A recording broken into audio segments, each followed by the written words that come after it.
Shadow Crew podcast. I could never tell what country he was from in that movie. Bloodsport, where he like looks at the camp. Little Irish dude walking around doesn't sound like that's going to go too well. Volume 2, that's the best spaceships of all time. He-Man's powers. It does come with its own castle. And he dies in the first episode of the movie. Oh no, sir! He's in the entire film. Sit back, get your popcorn, and enjoy your note taking on that epic film. Well,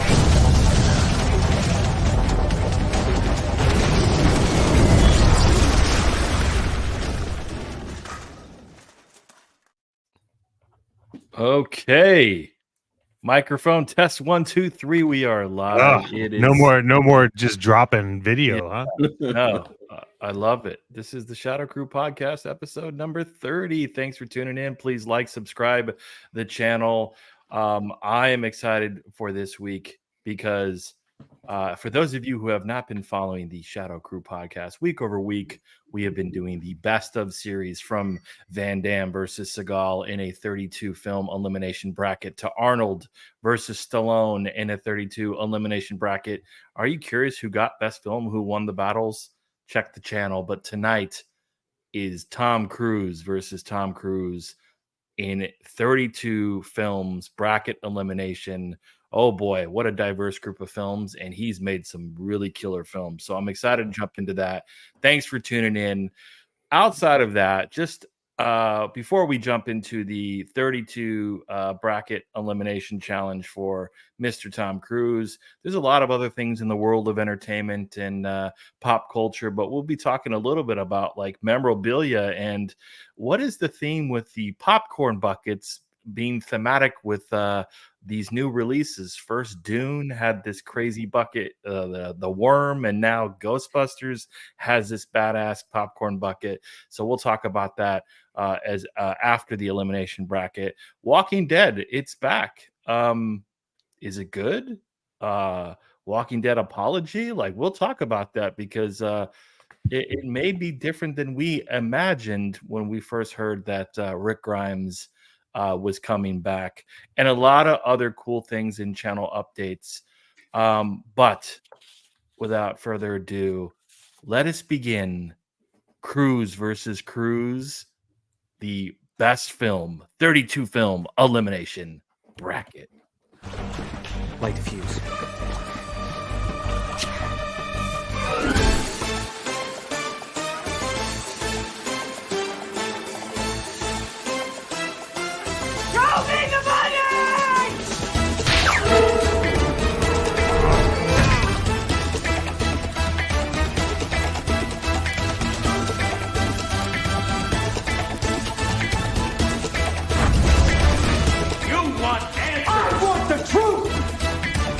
Sure. Bullets in the fall kill me.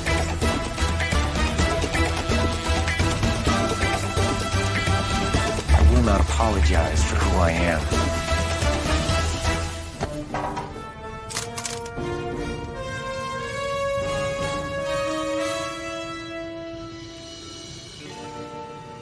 Yeah, baby.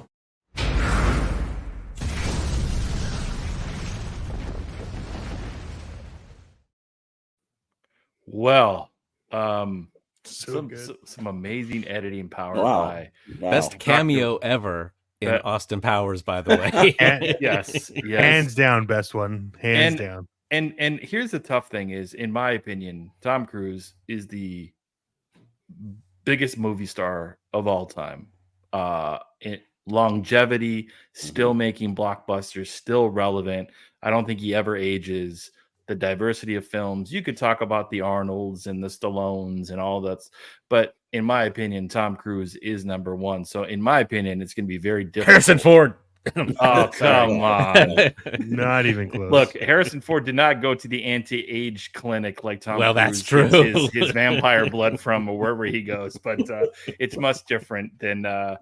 But I think it's going to be tough. And what are you all thoughts before we jump in and explain the rules for those who are new listeners? What do you think about Cruise versus Cruise? Any early predictions?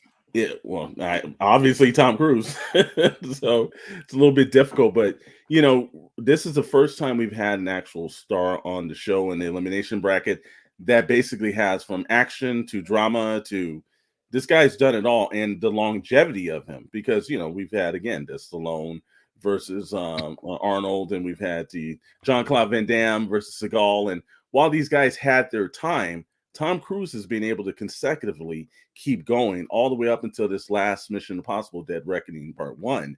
Like, this guy is still making great films, and he's still making extremely popular films. So this one's going to be tough, man. I thought Arnold and Sly was tough, and when I saw this pop up in our brackets, I was like, oh, man, this is going to be really tough. Come on, Vanilla Sky. That's my hopes. That's my hopes and dreams. I think All Tom right. Cruise is great. Every generation has a Tom Cruise that lived in that generation that did films, and that's hard. Yeah. That's good. It's good, man. So I'm excited to see what happens. Looked at the bracket, was like, this is gonna. Some of these are pretty difficult, so I'm excited. 100%. And also, if anybody wants to bracket along with us, if you go over to our Instagram, that's the Shadow Knows Network on Instagram. There's a link there that you can download the bracket. We'll start putting that up for the YouTube channel as well. So in the future weeks, so if you want to actually bracket along with us and see if we're going good, you can head over to the Instagram, Shadow Knows Network, Shadow with an E, and you can follow along with us. Awesome. Well, for those of you, again, who haven't participated or viewed the previous brackets that we've done or best of series, it is a round by round elimination of 32 films. These are Tom Cruise films, so they're matched up one by one, and then they'll advance into a very similar NCAA tournament bracket, Sweet 16, 8, Final 4, down to 2, and then our best Tom Cruise film of all time. There are definitely more Tom Cruise films than 32, so a couple of qualifications. One, Tom Cruise really had to be the star of the film. So as an example, Tropic Thunder, he basically stole the show. That's not a Tom Cruise film, but obviously an epic performance. So good. That's not listed on here. And then there's a few others that like were at the very bottom of Rotten Tomatoes, or maybe very early on where he was like a teenager or younger. So look, it's our bracket. We could do what we want. So if you have any comments, drop it. We may have missed some films, but we tried to narrow down to the top 32. So without further ado, you all ready to jump into it? Let's go. Let's do it. Okay. Lastly, if there is a tie between us of who advances, we check Rotten Tomatoes, audience, and critic score. And then if that doesn't settle the score, we look at overall box office and Tom Cruise's box office. So that'll be an interesting take. All right. Let's jump right into things and pull up the bracket. Hold on 1 second. That's not the right one, so I apologize. Sorry, we got rid of it. We got rid of that fast on the fly editing. That's what we do here. Always a technical difficulty. Always a technical. Yeah, hey, and this is a perfect time for you guys to. We're actually giving away subscriptions. All you have to do is click on the button to notify us, and we'll give you one for free. You could do thumbs up. That gets you into the drawing for free subscriptions. There's a lot you could do. It's fantastic. Welcome to the show. Do we want that, or should we do this? Let's do this. This. Yeah, I like it. Yeah, okay. Round number 1, the first ever Mission Impossible 1996 versus Born on the 4th of July. I was working at Paramount in 1996, so got the actual merch from that. Nice. Yeah. Oh, yeah. I think you did remember. Yeah, I do remember that. I actually do remember the merch. You went to Braveheart. I did. Around the same time. That. Yes. That was kind of awesome, brother. That was kind of awesome. Yeah. Now, Born on the 4th of July is, since he was nominated for an Academy Award and everything, probably a better movie, but I like Mission Impossible better. Brian De Palma, Tom Cruise, you got me. Like it's always, for me, it's Mission Impossible. It started the franchise, and wow, what a start to the franchise. So even though I do like Born on 4th of July, and it is one of his rare, Oscar nominations, which I don't think in the future he's going to get too many either, because he keeps bump at the norms. But I'll be honest with you, it's Mission Impossible. Mission Chet? Impossible. Mission Impossible. Mission Impossible. I like the title of the other movie, but it's not as good Yeah. as Mission Impossible. This is a tough one for me because honestly, it's probably my least favorite Mission Impossible. Wow. I could see You that thought though. 2 was better? Yes. Yeah. Oh, What? Oh no, come man! on. Oh my! Yes. Yes. All right, it hold on. was. Let me just log off. Like no. 2, the John Woo 2. Come on, man. I mean, I know we got some hate for John Woo. Woo. But as a action film sci-fi podcast, it's only right that we advance Mission Impossible. But it was tough. Dr. Brantley's favorite, Vanilla Sky versus Oblivion. Well, what people fail to realize is that he had stock in that film, so it's never going to pay his dividends, though, brother. I'm sorry. Oblivion, which was also, I did not know at the time, was a graphic novel as well. That was a much better film, although Vanilla Sky had its interesting moments, and it had a classic 1969 Ford Mustang fastback in the bullet green. Unfortunately, it's Oblivion. Oblivion. I actually loved Oblivion. Yeah. And I know it was a little bit slow and it dragged on and didn't do super well. I think it was just like a cool change of pace, kind of like a retro sci-fi with like cool special effects. I liked the concept. So I definitely liked it better than Vanilla Sky, but I thought like Oblivion's is underrated. Just my preference. Mm-hmm. Well, those are all good points. But I think we're overlooking something important here, because Vanilla Sky was great. It's not a bad movie. Oblivion was fantastic. But if you're going to put Morgan Freeman in the title, like, I'm always going with that movie. Okay? Because we're missing the whole point here that Morgan Freeman was in Oblivion. And like, that dude could read the back of a spaghetti bottle and I would just pay to listen. And Morgan Freeman's badass anyways. So, Oblivion gets it because I did actually enjoy the story of Oblivion. It was slower, but sometimes you just need that in a movie. Mm-hmm. It was fantastic for that. But yeah, you put Morgan Freeman on the title, like, I'm going to pick that movie every time. Even though it's about Tom Cruise. It's still Morgan Freeman. All in favor of Oblivion advancing? Yes. Okay. Moving on to the next group of films, and that is Jerry Maguire versus Night and Day. Easy choice for me.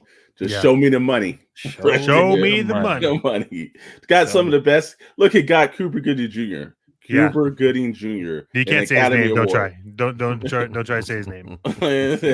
Got him an Academy Award. Just come on. It's like it's a perfect blend of a film. And it was kind of it was a very surprising film because I didn't expect it to be as good as it is, because again, here's Tom Cruise. We underestimated most of the time, but he really did a superb job. But also his cast was perfect around him.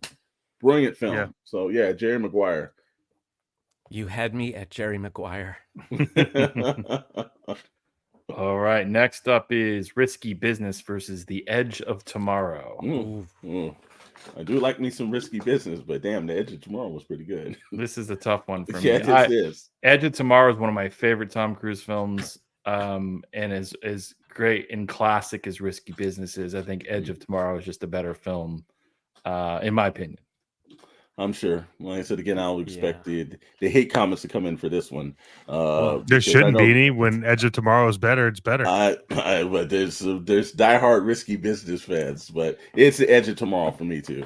Yeah, even though I will say, and kids, this is what it was like growing up in the 80s. I was taken to Risky Business in a theater, and I was, 11 years old at the time.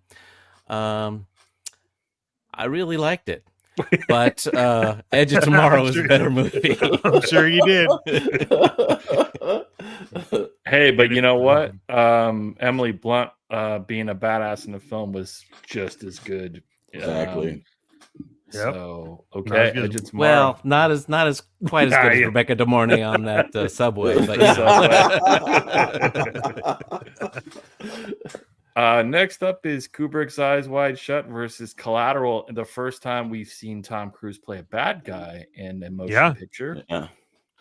And Meek gave us the Jerry Maguire. Yes, Meek, we went with that.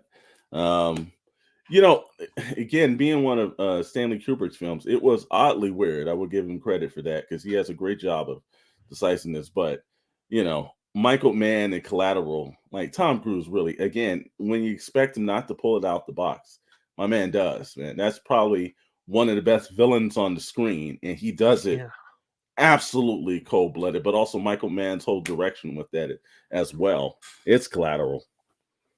yes, Collateral. And this is one of the good ones that we worked on, did the trailer for this.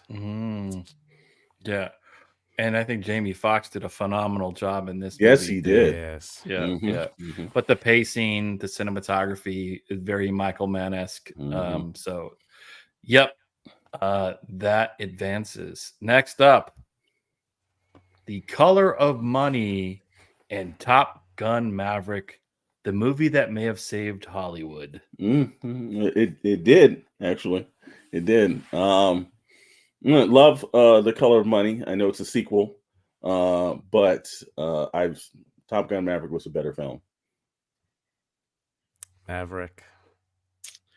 Yeah, I mean, come on. It's Maverick. Yeah. Yep. I don't like up- the fact that they went through and redid the whole film to remove Taiwan from his jacket, but that's whatever. I don't know if you knew that. That's why I got to whatever. This film, a lot of people don't know, but Legend,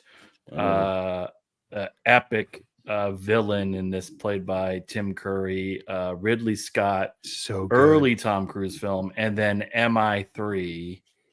So way different, opposite sides of the spectrum here. What do we think here? Yeah, let's see. And that MI3, I knew you should watch more of That Mission was the Impossible this one week. that He jumped off a building, did another building. No, J.J. Abrams directed. It was kind of the reboot after it's MI2. It's the one, failed. the helicopter and everything, right? Or was that? That's the one with who is it? Philip Seymour Hoffman is the bad yes, guy. yeah, I remember that. And okay, they blow up the Kremlin, I believe. I do. Yep. Wow. Billy Crudup's in it too. Wow. Yeah. Although I've seen both in Legend for a time, but Legend is really dated now. Every time I've seen it, I'm like, wow, it's like, it really looks like it's an 80s film. Mission Impossible 3, even though it's a J.J. Abrams film, please, I hope no one holds that against me. I love Legend, and I think MI3 is one of the weaker ones after the second one. So I'm going to go Legend. Okay. Yeah. We may have to do that box office thing right here. I am on Dr.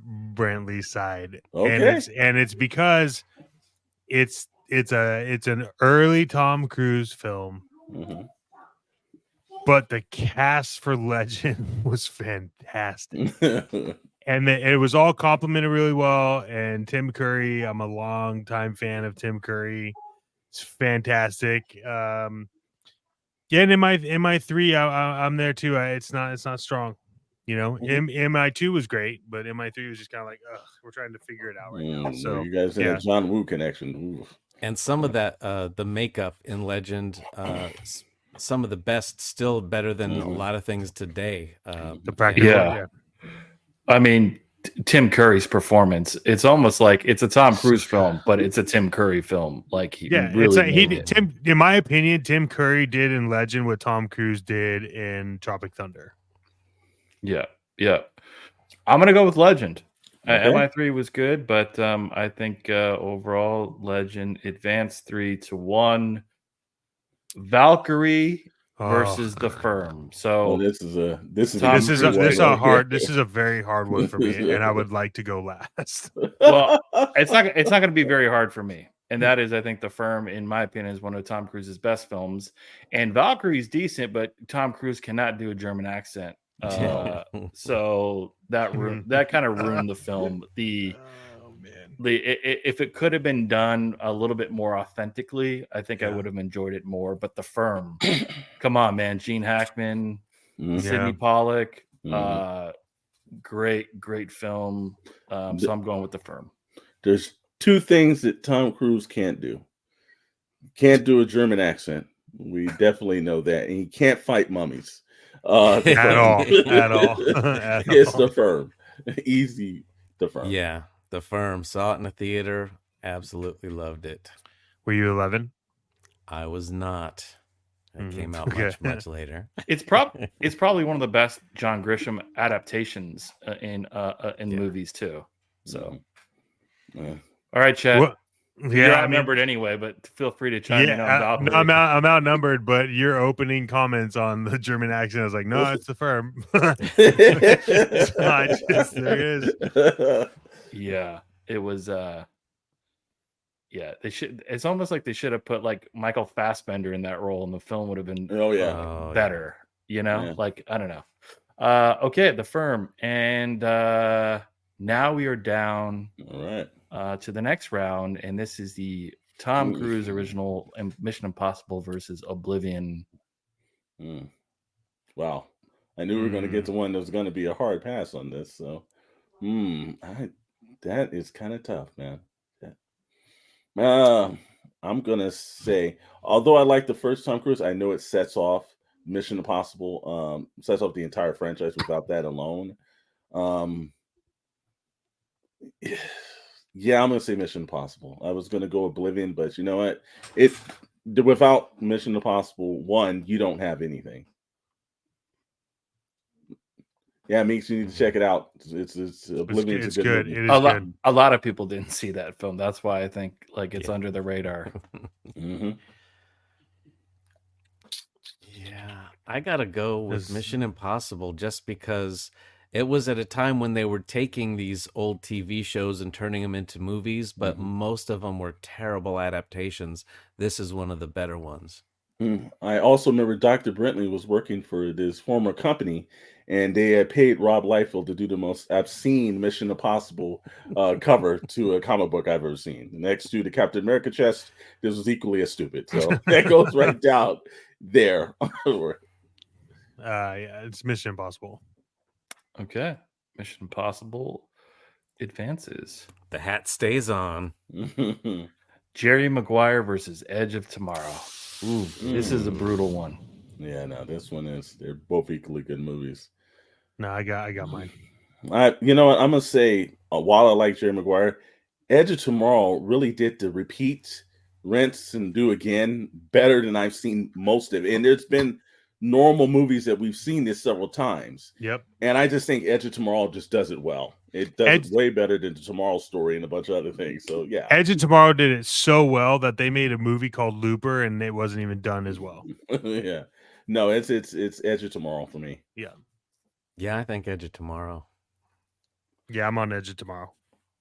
Here's the other thing that helps validate, because we might have some movie buffs in watching the film, is like Jerry Maguire, Cuba Gooding Jr. was nominated and all this stuff.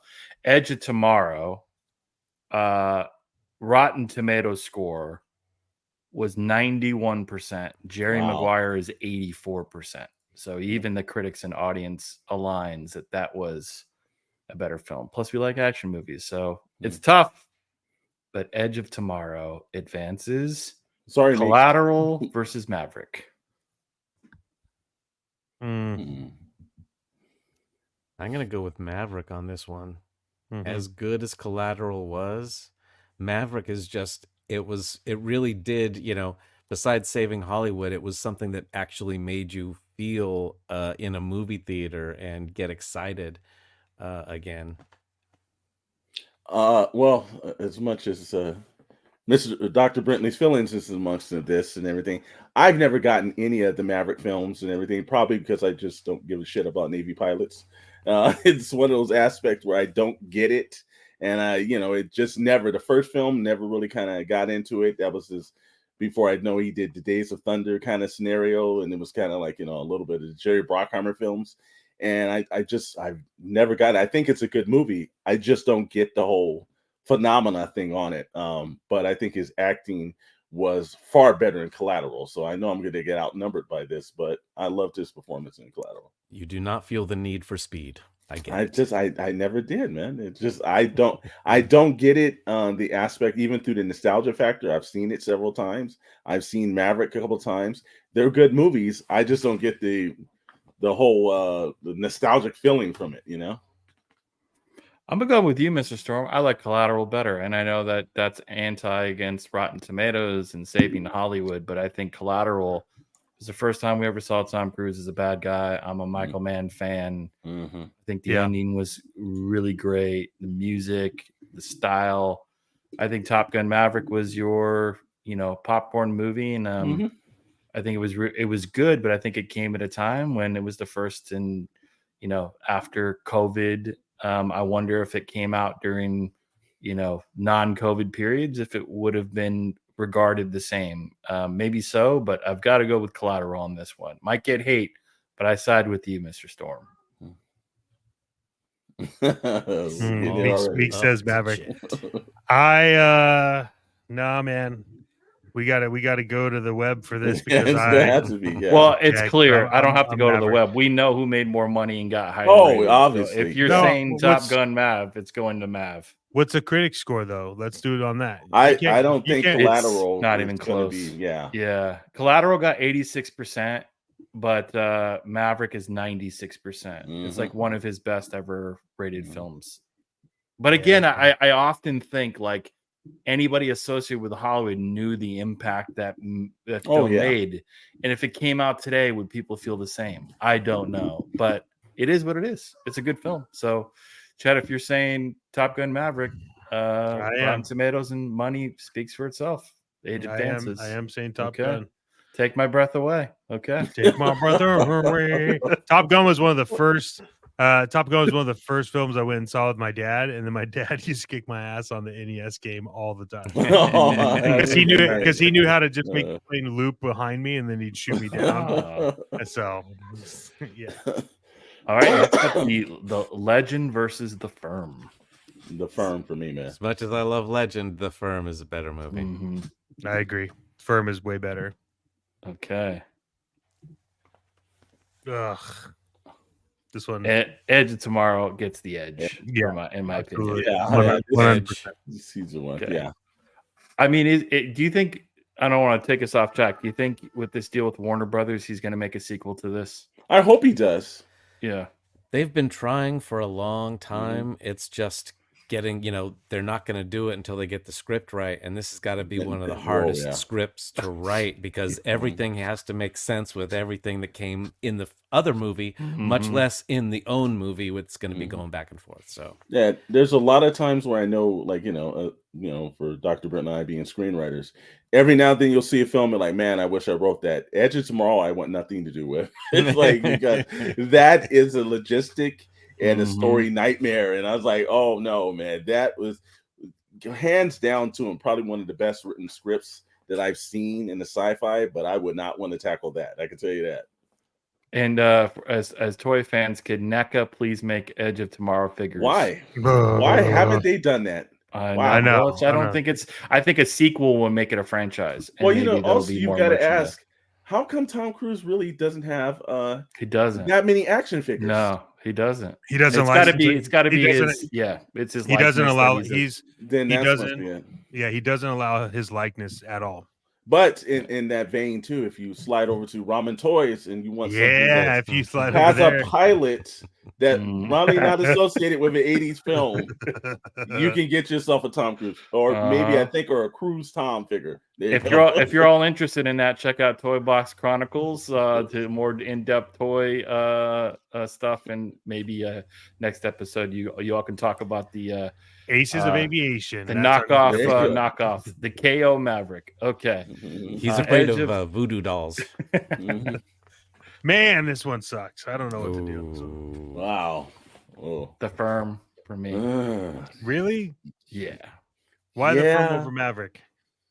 I think because he acted better in it. Yeah. So the Top Gun Maverick, while again his acting is not bad, but this is also his stunt era, where it's like, he had the special plane that came in and all the, but like there's no stunts in The Firm. It's him, the screen, and he's got to tell the dialogue of the film. It's one of his He better jumps out performances. off a bridge or something.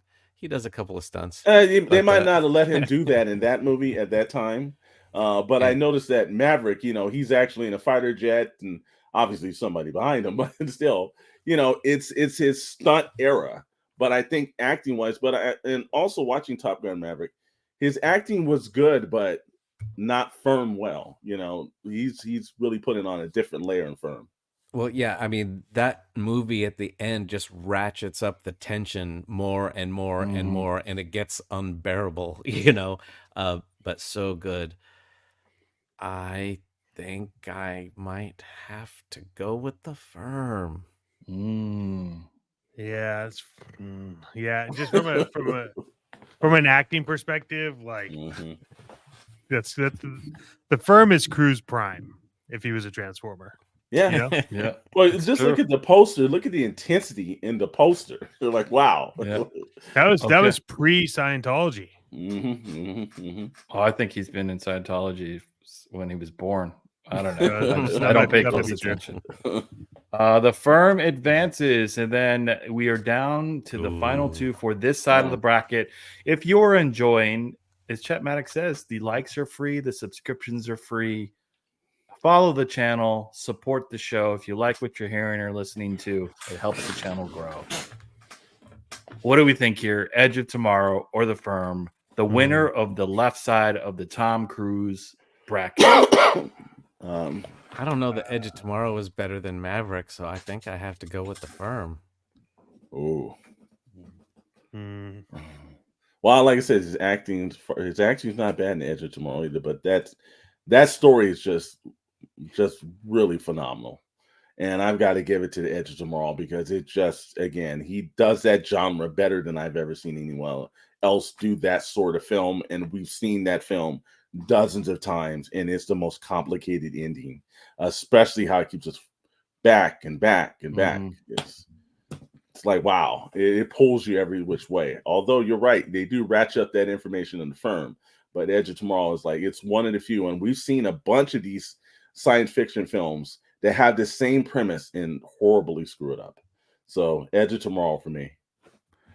And I'm going to say Edge of Tomorrow because here's the other thing about this movie, other than what you just mentioned, is it the first time I think in an action film that Tom Cruise was like played a vulnerable, kind of like not a badass character. Like if you remember, he was in the military, but he wasn't like a guy that was like really trying to get involved. And so I think the evolution of that character was cool because usually he's playing Ethan Hunt or he's playing some badass, cool characters. So I thought that was another side of Tom Cruise we saw. So I think The Firm is really great. But again, leaning towards action and sci-fi, Edge of Tomorrow does it for me. Chet. I have to give this one to Edge of Tomorrow. And it's a very difficult one for me because Firm is so good. But the Edge of Tomorrow, like I don't understand how you keep track of what you're doing so many times at the same time that like when you watch it, like the ending, you're just wait, how did you? Yeah, it's Edge of Tomorrow for me. Okay, well, Edge of Tomorrow wins the left side of the bracket, and we are moving on to the right side. Wait a minute. Yeah, I thought you took the subscriptions off, man. No way, man. I knew he was going to hit the button, and then so I just charged him for it. A Few Good Men and Magnolia. This is easy. It's I easy. hated Magnolia. What are you Like talking any movie about? where Wow, frogs man. raining Wow. at the end is the end of your movie, that's just stupid. Few Good Men is fantastic. I think that happened in the Ten Commandments at one point too, right? So and the didn't Mummy. happen at the end. It wasn't their big closer. You can't handle the It frogs. wasn't the big closer. It's the end of the Bible. It's not the end of closer. Yeah, but it's A Few Good Men for me. Yeah, A Few Good Men. Number one, that entire cast is phenomenal. But I also think Tom Cruise is now the rest of the movie it's a little tough to get into. But Tom Cruise's performance in Magnolia is one to just watch. If you fast forward through all the film, just to see his part, it's an amazing point. He really was extremely vulnerable in that film. But like, man, you're sitting across from Jack Nicholson and you're holding your own acting wise, and that had to be tough, man. So wait, so are you saying that Magnolia was really just like a YouTube short? I would say that it's one of those films. It's pretty hard to sit through some of the film. Yeah. It goes in so many splinter stories, but Tom Cruise's acting in that movie is the highlight of that film. But A Few Good Men, it's wow. It's like there wasn't a cast member. Even Kevin Bacon, who doesn't get on the poster, was even phenomenal in that movie. Wow. Yep. Well, one of the most iconic sequences in film history, replayed over and over again. You want the truth, you can't handle the truth. Every Oscar recap capturing iconic lines of all time, it comes from this movie. So A Few Good Men advances. Next up, Interview with a Vampire versus the second installment of Jack Reacher, which is Never Go Back. Or Never Do Again. After that, they made the TV series. Like, yeah. Like Amazon, I think, which is good actually. If you haven't seen it, is a fantastic series, good. and I know and that's more of a Jack Reacher, to be honest with you. That dude, he's a Jack Reacher. Like, once you see the Amazon small series, for Jack Reacher. Once you see the Amazon series, you knew they got that. I understand why Lee Charles was not taken with Tom Cruise comparably, but Interview with a Vampire, I think it's probably one of the only really good Anne Rice adaptations that they did to screen, because the other ones they kind of dropped the ball on. But I also will give a little intrigue. The Interview with a Vampire, the TV series on AMC, is equally as well. So, Interview with a Vampire, Tom Cruise, Brad Pitt, Kirsten Dunst. Now, I remember when this was coming out and people were making fun of Tom Cruise before they had seen the movie, and he had a lot to prove with it, and he did it. Fantastic. Interview with the Vampire. Yep, same for me. Look at that cast. Just on the poster. Just powerhouses. Yeah, it's a powerhouse poster. Next up, the original Top Gun versus Cocktail. Let me tell you something, man. I was like throwing drinks in my house as a young kid and getting in all kind of trouble for cocktails. But more iconic was because that movie is really crappy. Let you know, don't trust your business partners. Top Gun. Baby, here's a funny fact: Cocktail is the worst Rotten Tomato score in all Tom Cruise's film. Really, is it? At 8%? It's not a good movie. Wow, 8%. Wow. Yeah. Way down to Kokomo. Throw that movie along with Goose's dog tags in the ocean. Okay. Next up is War of the Worlds versus Days of Thunder. This isn't even a discussion. Yeah, this is the easy one. Not Days even of Thunder close. was bad. What are you talking about? Days of Thunder came out at such a prime time. Oh yeah, yeah. Well, did you ever play it? Did you ever play the chat was saying Days of Thunder? We knew that. Did you ever play Days of Thunder on NES? I did not. Did they have the mellow yellow car? No, but I think Donnie Simpson. Did they license it? If not, then forget it. Yeah, I don't even know what podcast is this again? Is this free to subscribe? Because I don't want to pay. Yeah, come on, Steven Spielberg, War of the Worlds. I mean, you're underestimating Robert Duvall's performance in this film. I mean, as a NASCAR chief. Nailed it. Well, no, hey, I'm not. Look, again, one of my favorite producers, Donnie Simpson, is rolling with that, and he said the Days of Thunder was how he partied in Hollywood, but unfortunately, War of the Worlds is a better film. If someone 50 years from now is like, what kind of films did Jerry Bruckheimer make? I give them Days of Thunder and Con Air, and I'm like, those are the films that Jerry Bruckheimer made. But right? see, It's There's just a like difference. One is Donnie Simpson and one was after Donnie Simpson. So it started taking a different tone on some of this stuff. I love Days of Thunder cheesiness, but obviously, in my opinion, War of the Worlds advances. So sorry, Chet. What The is mellow yellow is got tires and they're flat. Whatever. Next up is Minority Report versus Mission Impossible Ghost Protocol. Ooh. Well, I gotta say, Minority Report was the first time I saw Steven Spielberg Tom Cruise connection. Like that did not work as well. Ghost Protocol. Ghost Protocol, because Minority Report has some serious plot holes in the second half of that movie that just like I'm like, there's not nobody watching this? No, that's wrong. But anyway, Ghost Protocol. I was a little loud in the theaters. This one's tough because I really love the Minority Report concept. Yeah, and actually it's a great concept. And it gets really And good they reviews, like effed it overall. up. Yeah, but yeah, you're right. I mean, they should have, if the Edge of Tomorrow writing crew took this on, Yeah. it would have been better. But I still like it's a watchable film. The Extremely film watchable. itself is cool. Like, but yes, it's hard to follow along.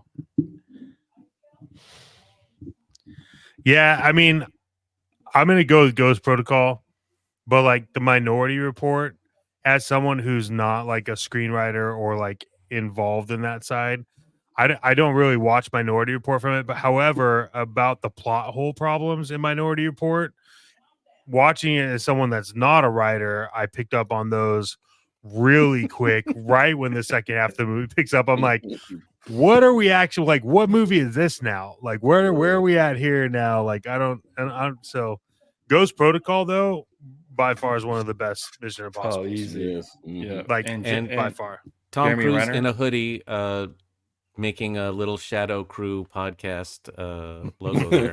Yeah.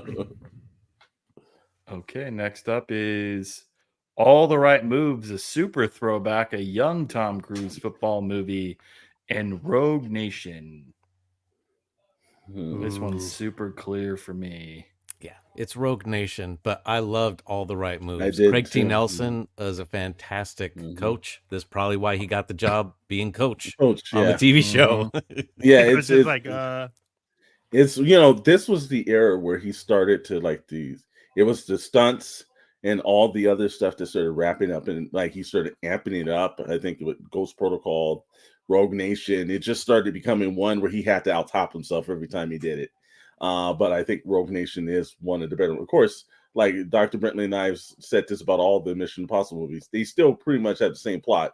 They're disemboweled, and somehow Ethan has to figure this out. So but it's still, there's a lot of great action in there. are we waiting on me? Because that's Mission Impossible. Okay, all right. I Yeah. think it's pretty clear. Next up, the first Jack Reacher versus Dead Reckoning. First one was enjoyable, but I still don't get him as Jack Reacher, being a person who read mostly the Lee Charles books. Dead Reckoning though, there's some plot holes in that story. I didn't think that they needed to split that into two movies. I think they should have done it in one. Yeah. But I still liked Dead Reckoning, and I'm waiting for Dead Reckoning too. So I'm going to go with another Mission Impossible for him. I'm going to go with Jack Reacher just because I thought Dead Reckoning was one of the weaker Mission Impossibles. Because Fallout, a Rogue Nation and Fallout are fantastic together. They play off of each other, continuing that story. And then this was a bit of a letdown. I think so, but I think his co-stars really did a better job in this one than some of his other films. He had, it's because his co-stars helped this film together. Because I thought Ethan Hunt's performance as Tom Cruise, it was a little bit lacking there, but everyone else kind of picked it up. So, but again, I still think it was a better film. I just thought it should have been cut into one film. I don't think you needed to split this into two giant films.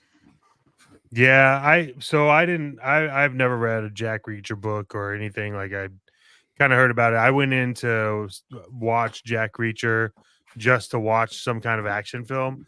And I gotta be honest, I think he did a great job in it. And Dead Reckoning was kind of like, I was pumped to see it, and then I was bummed to watch it. So Jack Reacher for me, especially because Jack Reacher had some really good fight scenes in the beginning.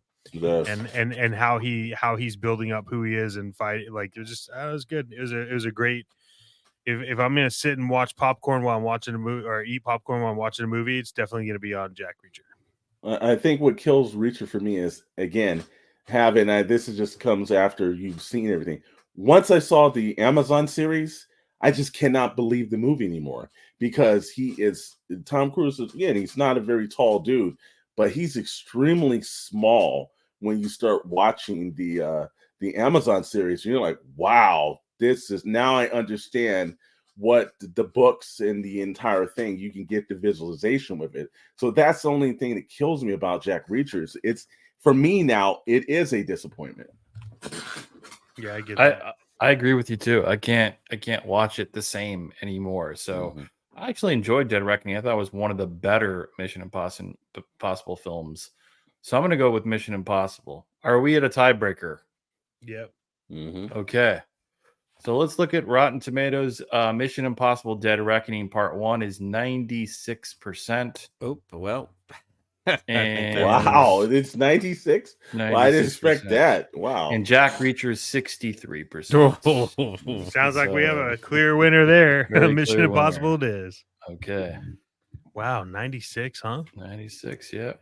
Next up is MI. Wait, did we do MI3? I thought we already did. MI3 was on the... No, this is the first time MI3 popped up.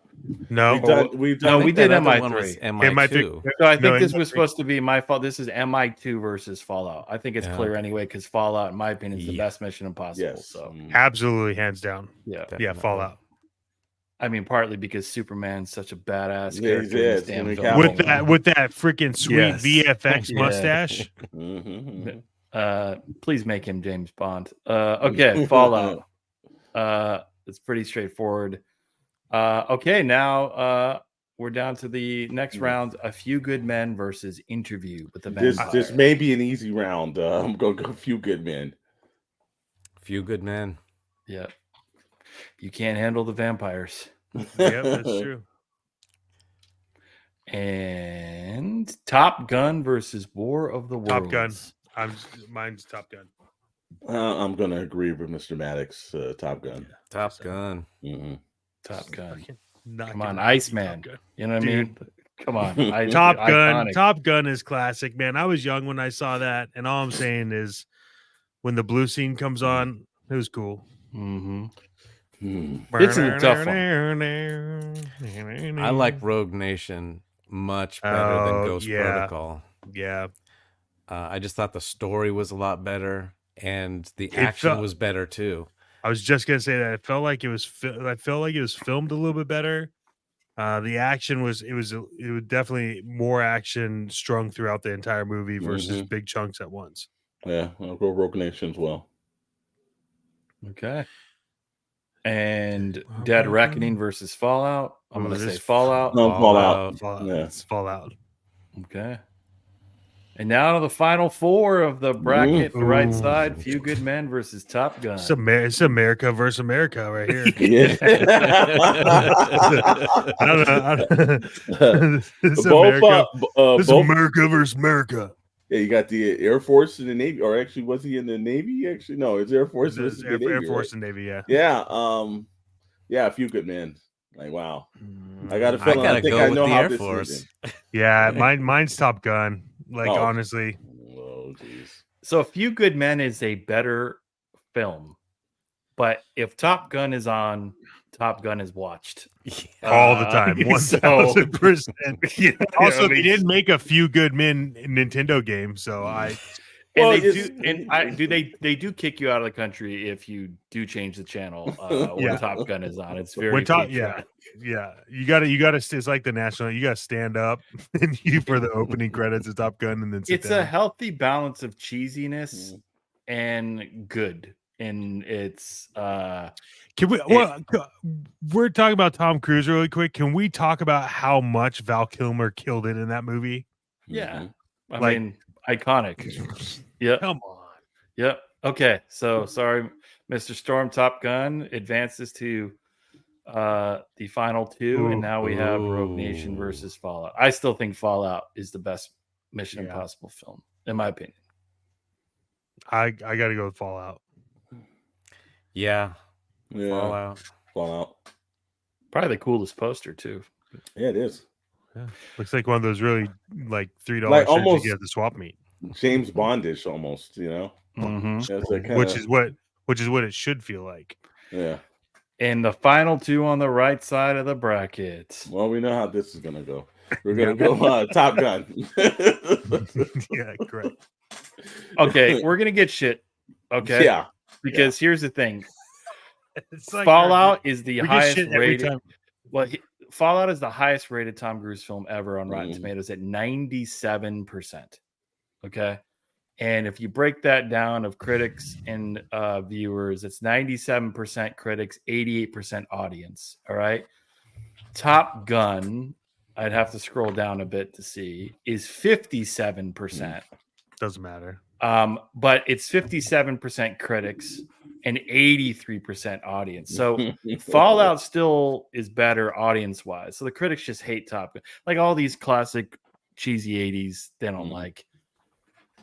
Yeah, I got to but go you with gotta- Top Gun. I got to go with Top Gun. You got to go with his probably his most iconic film out of everything that he's done. The thing that I think everybody around the world, other than probably the Mission Impossible, they probably remember Top Gun as like quintessentially when Tom Cruise goes to the final sunset, they will probably do a Maverick line. So he almost gets a military burial for Top Gun. To be quite honest with you, so Dude, Talk to me, Goose. Yeah, talk to me. I don't know. And they didn't use any special effects, right? It was all like live shot, right? All action, Top live Gun? action shots. Yeah, they didn't use anything, right?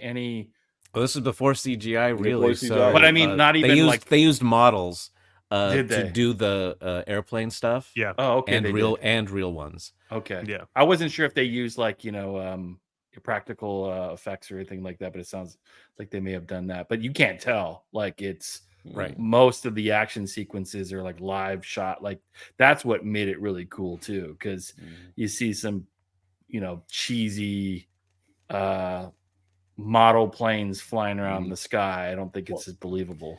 Well, you've also got to remember that's a time in Hollywood where people really thought they blew up the Nakatomi building. It's like the practical effects crews did great work, and there was a lot of specialty individuals that were in that field that just because of CGI are not around. But you look at movies like Christopher Nolan's the Dark Knight, and there's practical effects in a lot of that film. So I wish they would go back to a lot more practical. Yeah, Well, and I think I read. perfect. Okay. Sorry, go ahead. So, perfect example: practical effects versus like VFX.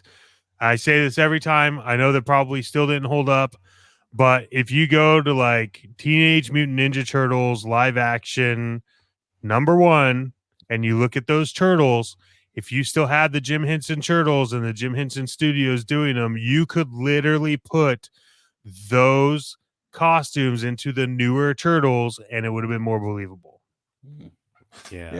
That's Because Jim those Henson knew what he was doing. Well, if you go back and you watch that Ninja Turtles and you just look at the costumes like on new TVs where everything is blown the F up and it's all high def, those things still hold up, which just goes to tell you how good like Jim Henson was. But that's the difference between like practical effects versus like VFX. Like practical effects tend to hold up longer. That's why you can watch Top Gun right now and it still feels like it's Top Gun because it's not like best of the best for CGI in like 90, right? It's just practical effects and you can't fake real. So it's, I don't know. Yeah. No, the even the smoke effects when they first started doing them, you can tell it's CGI now. Yeah. At the time it even looked a little fake, but it looked pretty good. But on this, I think I read that the Navy gave them permission to like shoot one missile and film it. But then in the movie, you see them shooting missiles all the time. And so someone got a call, say, what the hell did you do? We said you can only do one. It's like, we only did shoot one. The rest is miniatures. And they're like, what? So if it fooled the Navy, you're doing something right. Yeah. That's nuts. That's crazy. Who directed Top Gun? Tony Scott.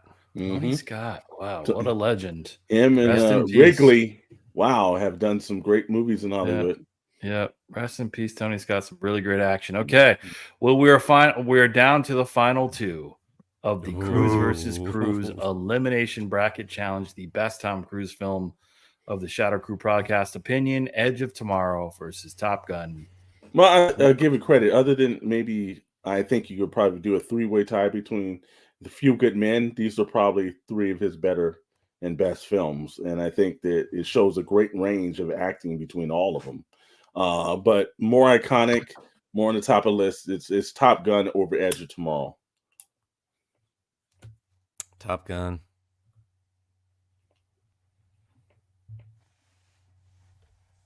Top Gun. Yep. Once I saw A Few Good Men off the list, I knew. I said it's gonna be Top Gun. Yeah. Ladies and gentlemen, the winner, Top Gun. So good. So good. Wow. There it is. Okay. Mhm. Well, we did it. And I thought it was going to be a challenge, and it was a challenge, but Top Gun is the winner. Not as it pertains to Rotten Tomatoes, but Yeah, well, of our own thoughts. So I hope you all enjoyed that. Thanks for tuning into that segment of the show. We're going to carry on just a couple more topics. Please like, subscribe, follow the channel. We appreciate you all tuning in this evening or watching us later on record. But as we hinted in the beginning of this episode, first, the popcorn bucket phenomenon is back. It's like Disneyland, right? Wild. Again, we talked about Dune. You put your hand in a worm. That feels kind of weird. Some freaky stuff's going to happen with those buckets. But this Ghostbusters, but I'm going to the damn theater. When is the Ghostbusters open, by the way? Is that already, did that come out? No, it won't. No. I got to go get one of those. It's like That's a the week or first time two. I'm going to buy the bucket. I don't give a shit how much it's worth. Yeah, like, Have you seen it? yeah, I've seen it. Like, why would you not go get this? It's I don't care what it it's is. a Like, no-brainer. I'm going to get this. This is Well, insane. and you have to go to different theaters because they have different ones for different chains. No, you do not. Or That is go to the actual- eBay. You no, you don't even have to. What Well, not? you can go to eBay, but no, these were up on two competing websites. I think the one was Cine Movie or something, or 1 and 2. There's different links in them, but they were actually up. The actual Ghostbuster Ecto 1, because the other night I saw that up, and I was like, wow. I said, you know what? I'm probably not even going to see the movie, but that bucket I've got to probably purchase. Sold out. And so you can actually purchase them now. The Ghost Trap comes up on March 23rd, and I guess we'll put links up on the Instagram page. But that one actually goes up for sale on March 23rd, so you can purchase that. And I think, I don't know about the Slimer one is like the Dune one. I don't know. Yeah. Right in his hand. Oh. Yeah, that's different. But also 7-Eleven with the Slimer flavor, and you can get cups and everything there. This is the first time I've seen since, let's say, like what do you think about maybe sometime in the 90s when they used to do promotion, cross it between like McDonald's and other places, and there was like a big point to go get the merchandise and a hype. And I think that this is a smart thing for Regal Cinema, for all kind of theaters. I think this is gonna, if they can do this for more films and jumpstart this scenario, you're gonna get it back to when we were heading to the theater just so we could get the drink mug, see the film, and there was excitement built around it. I think this is incredibly smart by the actual theater companies, because this is creating a crap load of buzz. And I don't think the movie's going to even be equally as phenomenal as the buckets. I think it's cool. Like I think about other films that are going to be coming. Hmm. Like, please make a Wolverine Deadpool Oh bucket. wow! No, you've got to do like it in the adamantium hand claws and the Oh drink, yes, like out there, bro. Out there, yes, you know. yes. But I don't yes, care if that thing's $50. I'm hmm, purchasing it. yeah, no, Yeah. no. It's this is I love the excitement. I think it's very smart marketing, and we haven't seen this type of marketing in a long time, and I hope Mhm. it continues. Yeah.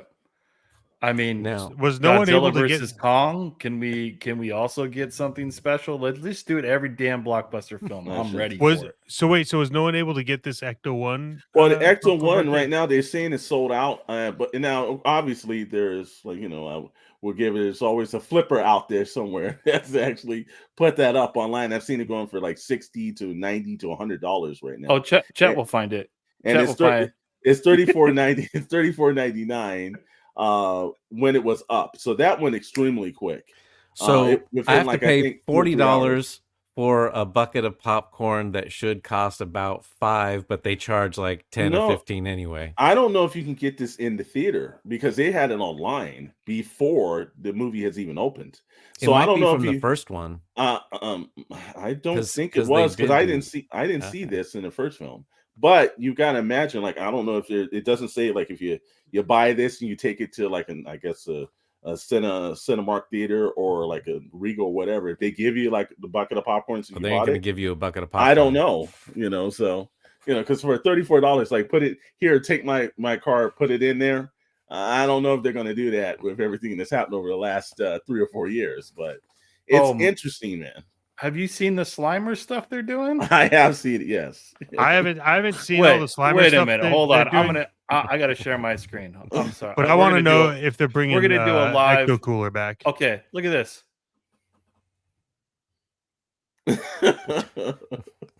Look at this. Cinemark go. I Yeah. mean, they're going all out. And then the other one, this is the Ecto one. Yeah.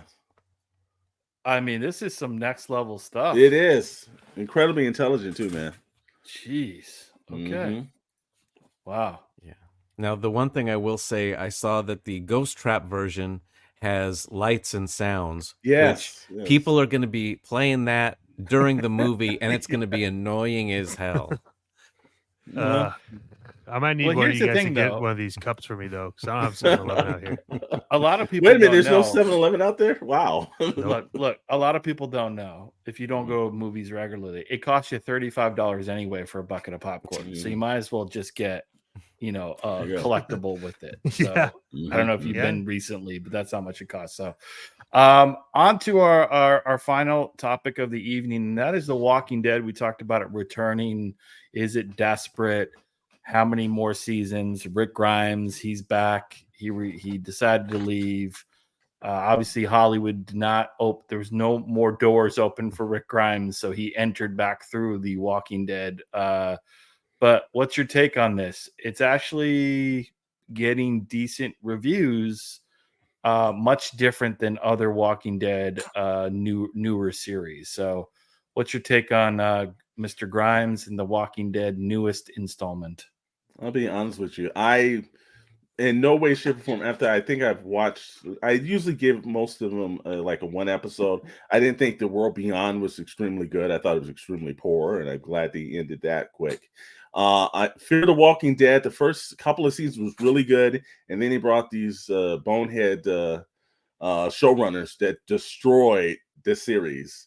And it was just a laughing stock all the way to the end. I didn't even watch the final series of Fear the Walking Dead.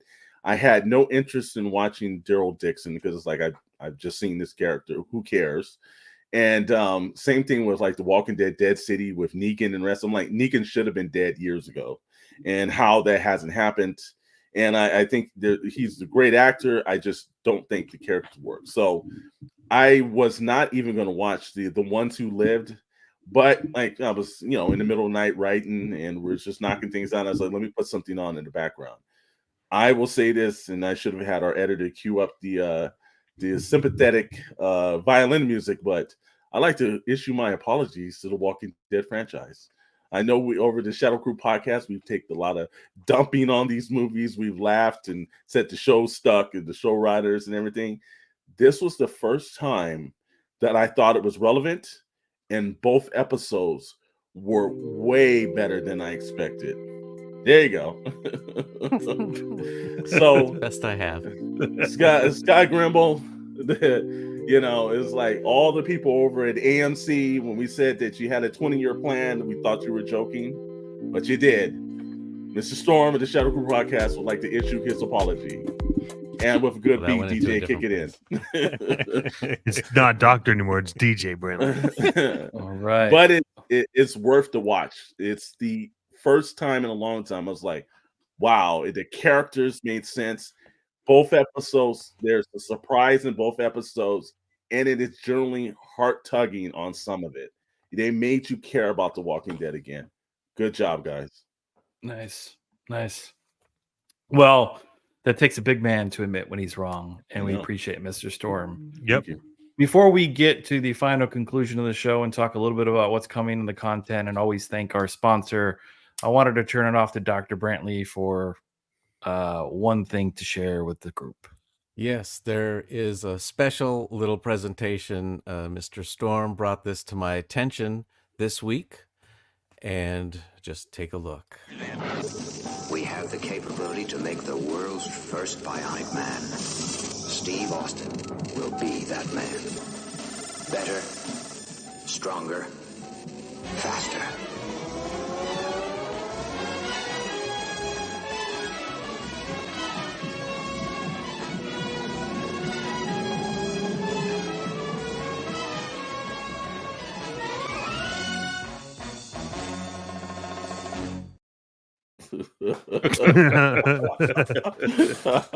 Not adjusted for inflation. 51 years ago. Yes, sir. Jeez. Yes, sir. We saw that the other night, and I was like, wow. I was like, so technically, who would have thought? Like, that character would have been around. Lee Majors. Like I said, between that and the Fall Guy, those are two things. But whenever you hear that music and you hear "We Can Rebuild Them," it just takes me back to my childhood. I actually had that $6 Million Man action figure with the Adidas shoes on and jumpsuit. Personally, still, I have the entire box set thanks to Dr. Britley a couple of years ago. When you open up the box set, the DVD box set, it actually does. We can rebuild them. It's fantastic. And who would have thought that the Fall Guy would get a movie before the $6 Million Man? Obviously, they can't remake it. But it costs $100 million to make. $6 million man, $100 million to make. This is awesome. First, please again follow, subscribe, like the channel. As always, we've got some really great new content available to all of you on the Shadow Nose Network. We multi-stream every Friday, 7 p.m. Pacific time. Also, for those of you who are into toys and all things collectibles, Mr. Storm and Chet Maddox do the Toy Box Chronicles every Wednesday at 7 p.m. Pacific time, also on the channel. And then a multitude of other different things. You can past casts, other things happening. And then, as a teaser, we're super toy enthusiasts. And so we are building our collection. Chet, I don't know if you wanted to touch on kind of what's to come for the channel exclusively for those who are listening.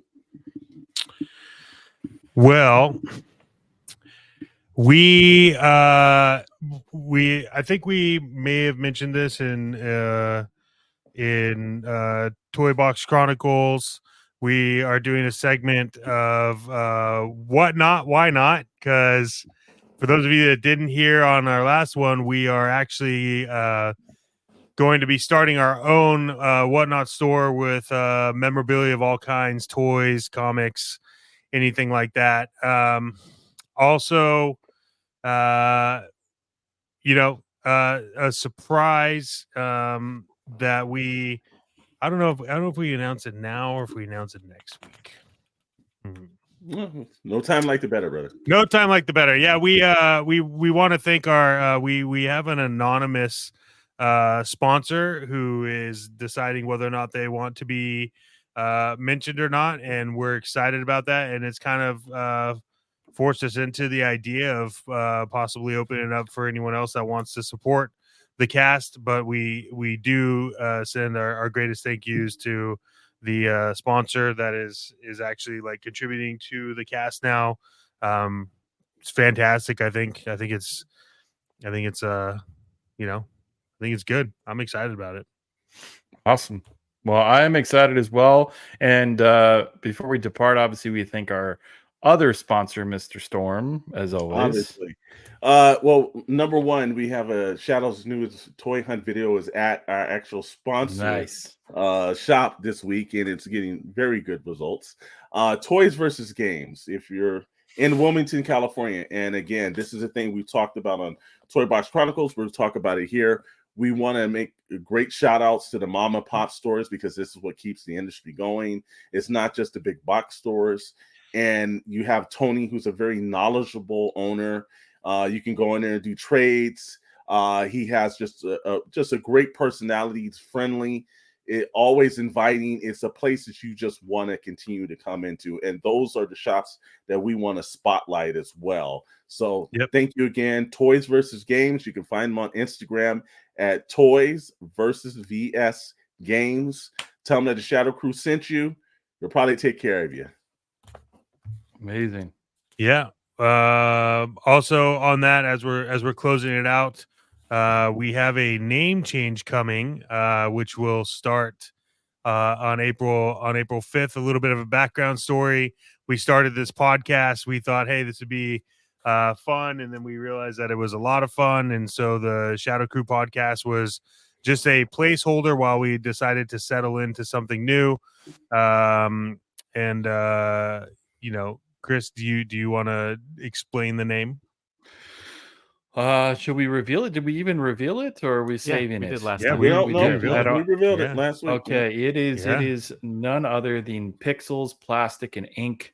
And the reason for Pixels, Plastic, Ink is that Pixels, everything to do with media, games, movies, television, all the things we talk about. Obviously, Plastic in the world of toys and collectibles, then Ink, comics, art. It makes sense, and it's super catchy. We can't wait to share the logo with you, some new merchandise, and we'll be doing some exclusive giveaways if we get to 150 subscribers. So 150. we And need we're getting 150, close. and we We're will getting do close. a subscriber giveaway. So we are inching closer, but we appreciate you all tuning in. Hit the like button. It helps the channel grow, and subscribe. Without anything else, ladies and gentlemen, children of all ages, any last comments before we depart this evening? Just other than, again, Toy Box Chronicles, every Wednesday, Mr. Maddox, myself, 7 p.m. Pacific time, 10 p.m. Eastern time. And of course, even though we're going to move to Pixels, Plastic, Ink, same time, same crew, just different name. Yep, and a guest on this coming Toy Box Chronicles. So stay tuned. Awesome. Thanks all. Have a great evening. Stay See you all sexy next and week. subscribe.